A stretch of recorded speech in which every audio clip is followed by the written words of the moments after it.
Hi everyone, welcome to Watch It Played. My name is Rodney Smith, and in this episode I'm going to show you how to play the 2 to 4 player game Roll For It by Calliope Games. Actually, I'm going to show you how to play this 2 to 4 player game Roll For It. Technically, I'm going to show you how to play both of these games. They have the same rules but different cards and dice, so you can combine them to play with up to 8 players. And after we go through the setup, we're actually going to play through a couple rounds of the game so you can really see how it all comes together. So join me at the table and let's look at how you set up to play. Here are the two versions. We have purple and red with pearl and translucent dice. Let's use the pearl dice in this setup. First, each player takes 6 dice of matching color that they will use during the game. Then shuffle the deck of cards and place it face down on the table, drawing the top 3 cards and placing them face up. If you have combined 2 sets of the game in order to play with 5 or more players, then deal 4 cards face up instead.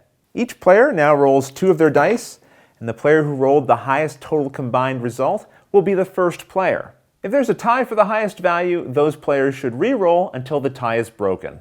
And that's the setup. Now, over the course of the game, players will be taking their dice, rolling them, and then trying to match them to the various dice faces shown on the cards. If you can match all of the symbols on a card with your dice, then you get to claim that card and score the points shown there. The first player to 40 points wins the game. And I've been joined by Luke Smith. That's right, because right now we're going to just play a few rounds of the game to show you how it works.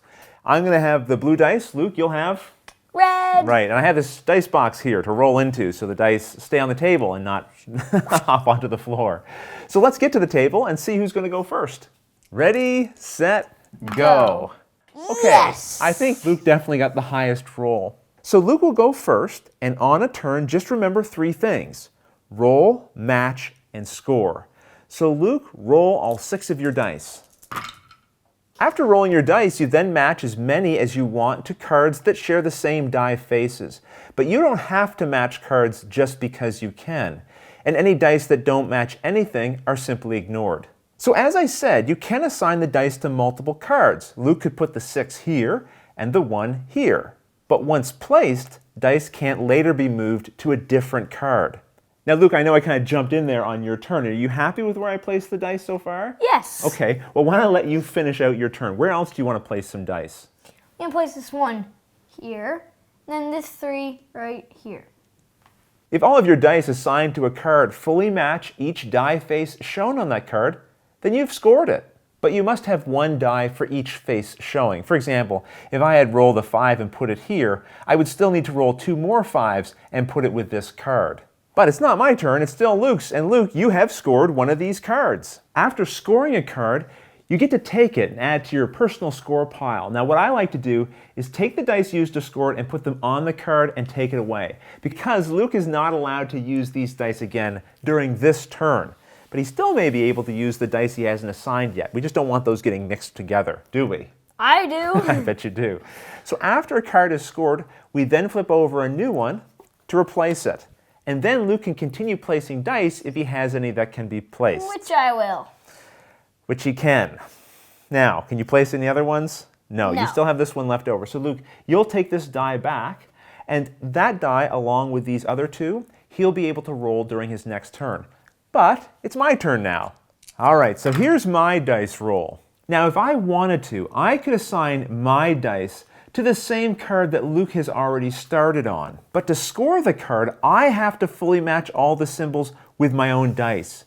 I can't use Luke's in combination with mine. But to be honest, I don't want to go here. I'm going to put one of my 5s over here, one of my other 5s here, and although my odds aren't good of completing this before Luke does, I think I'll leave my 1 die there and take these other 3 back. So I rolled, I matched, and didn't score.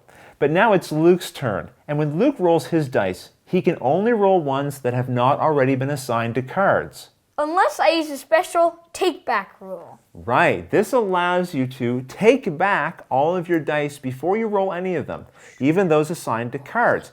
But the catch is, you have to take all of them back. You can't leave some of them behind. So it's like starting from scratch. Right, but this can be helpful if you've spread yourself too thin. You realize, oh, the odds of me completing any of these cards are too low now. Here's an example of a card that provides you with 15 points. But the more points a card yields, the more dice it will take to complete. A card like this can be a real game changer, but with that high reward comes a higher risk. And if you feel like your dice on a card are being tied up for too long, that's a situation you may wish to use the take back option, which Luke can choose to do now too. Would you like to do this, Luke? No way. I didn't think so. I'm going to use the 5 and put it right here. Very close to finishing that card. The rest of your dice can't be used, so now it's my turn. I do not like this roll. I love it. Yeah, I know you do. I don't want to be spread this thin amongst the cards, but I am going to place this 6 here for now and take the other 2 back. Go ahead, Luke, your turn. Yes! What do you celebrate? Oh, I see what you're celebrating about. Oh, no. Actually, but this is interesting, Luke. You have 2 choices here. You could put the 1 with this one to complete it, or you could put the 5 and the 1 here to finish this one off. I'm going for the bigger points. No, you are. You've completed that card now. So, Luke, you get to take this back. Now, the die that I had assigned to this card is also going to go back to my pool. It's useless now because this card has been scored. Well done, Luke. And here comes the next card. Do you want to assign that other 5, Luke? Yes. All right. I'm not surprised. Okay, well, I get to roll my 3 dice. Let's hope I can get something here. Thank goodness. Okay, I'm going to take this 5, place it here to score this card. That's going to give me 5 points. The next card coming out, nothing I can use there, but I will put this 3 on the card here and take this one back. I'm up next. Ooh, not too bad. Well, okay, what do you want to do then? I'm going to put this 3 here along with this 5. And I'll take back these 2. All right, I get to roll 4 dice. That should help out a bit. Whoa, that was a good roll. Oh, I can put my 5 and my 1 here to finish this card.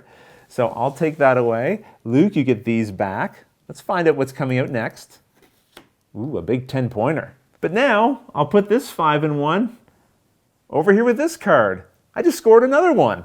So I take these back, and Luke, you also get this one. And we'll flip over another card. Give me some good numbers. All right, let's see what you get, Luke. Well, at least I got the 4 and the 1. Okay, that's true. You completed that one right away, so you just take it out of there. Maybe this card will give you something better. Well, I guess I'll just put the 3 on here. And that's it. Okay, well, I'm going to roll my dice. I got my full 6 back. Well, I rolled a stinker there.